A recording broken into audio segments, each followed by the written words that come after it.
भराला जी, ये कहा जाता है कि जब आपको आवश्यकता पड़ती है तब आप हिंदुत्व को अपना लेते हैं, तब आप सनातन की बात करने लगते हैं।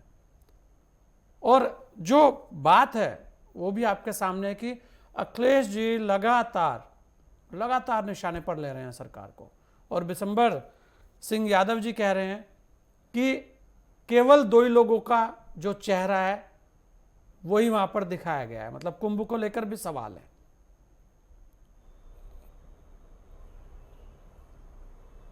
देखिए, मैं आपको बताना चाहूँगा कि जिस प्रकार की इनकी दृष्टि है, इनकी दृष्टि और इनकी सोच, वो उत्तर प्रदेश की जनता और पूरे भारतवर्ष के लोग इनके बारे में सब जानते हैं। इनकी सोच अपने आप को ये दर्शाती है, और इनके अंदर कितना डर है, कितनी झिझक है, इनके बयान से ये आभास होता है।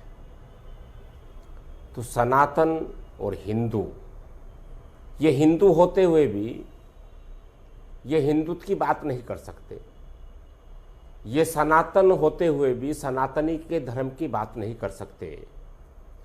तो ये गुलाम है, और ये गुलाम इस तुष्टीकरण की राजनीति के गुलाम है, जो उत्तर प्रदेश में केवल इनको ये डर हमेशा सताता रहता है कि अगर हम जरा सा भी सनातन पर, हिंदुत्व पर, भारतीय संस्कृति पर, अपने संस्कारों पर अगर हम बात करेंगे, कहीं हमारे वे मुस्लिम मतदाता नाराज तो नहीं हो जाएंगे। ये इनका डर जो है, इनको आधे से ज़्यादा इन्हें अपने आप में मुस्लिम बन गई है। ये हिंदुत्व नहीं रहे, इनके पास हिंदुत्व नहीं ना, ये हिंदू है। अगर बिशंबर जी को मैं कहना चाहूँ तो ये एक प्रकार से ये नाम के बिशंबर दास हैं।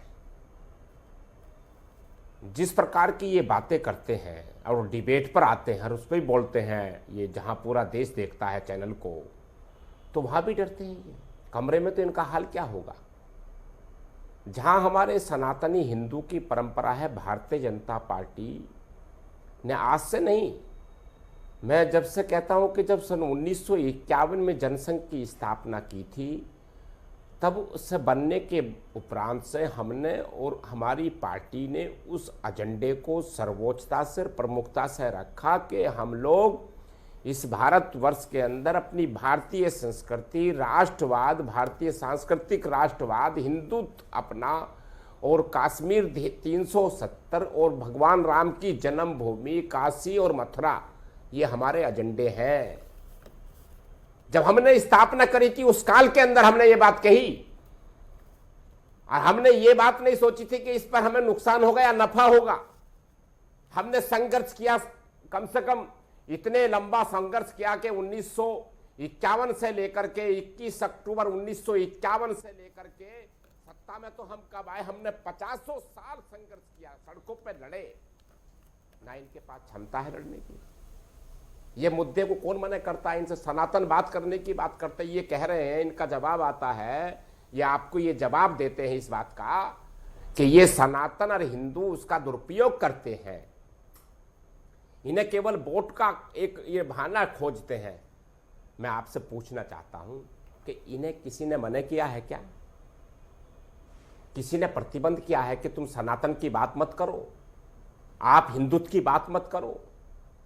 अरे आप, मैं कहता हूं कि आप जाकर के मजार पे रोज माथा टेको, रोज मस्जिद में अजान करो, लेकिन अपने हिंदुत्व को, जिस परिवार में तुम जन्मे हो, जहां तुमने सनातनी परंपरा में भगवान विष्णु जी ने तुम्हें दिया, भगवान परशुराम जी ने तुम्हें यहां लाए हैं, तो आप कम से कम उसके साथ तो न्याय करो।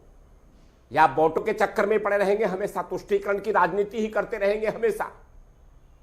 जिस प्रकार से इनकी मानसिकता जब से दर्शाती है कि जब इन्होंने राम जन्मभूमि के आंदोलनकारियों पर गोली चलवा करके, मैं आपसे एक बात और बताना चाहता हूं। एक घटना है, जब ये उत्तर प्रदेश के मुख्यमंत्री श्री अखिलेश जी थे, तो मेरठ में एक इनकी पार्टी के एक नेता का मेरे पास टेलीफोन आता है, और मेरठ में ही मैं अपने उस दिन घर पे था, और उनका टेलीफोन आता है तो मैं देखता हूं कि मेरे मोबाइल पर समाजवादी पार्टी के नेता का फोन आ रहा है। क्या कारण है? भाई इनकी सरकार है, इनके मुख्यमंत्री है, और फोन ये मेरे फोन पर कर रहे हैं। तो फिर भी मैंने सोचा कि भाई कहीं शिष्टाचार इस प्रकार से बात कर रहे होंगे, तो बात हमने करी, फोन उठाया तो हमारी इनसे चर्चा हुई। हमने जय परशुराम किया तो उन्होंने भी उधर से जय परशुराम किया, और हमने पूछा तो भाई बताइए भाई सब कैसे हैं। कहने लगे एक निवेदन हम करना चाहते हैं। हमने क्या?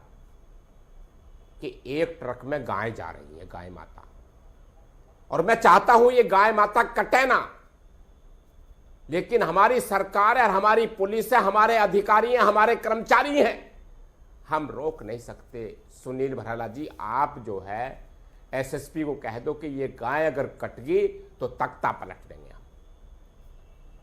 तो हमारी सूचना आने के बाद में तो हमने उन्होंने फोन रखकर हमने कप्तान को फोन किया, और कप्तान से बताया कि इस थाने से ये ट्रक गुजर रहे हैं और उसमें गाय जा रही है कटने के लिए मेरठ के अंदर स्लेटर हाउस पर, इनको रोकिए।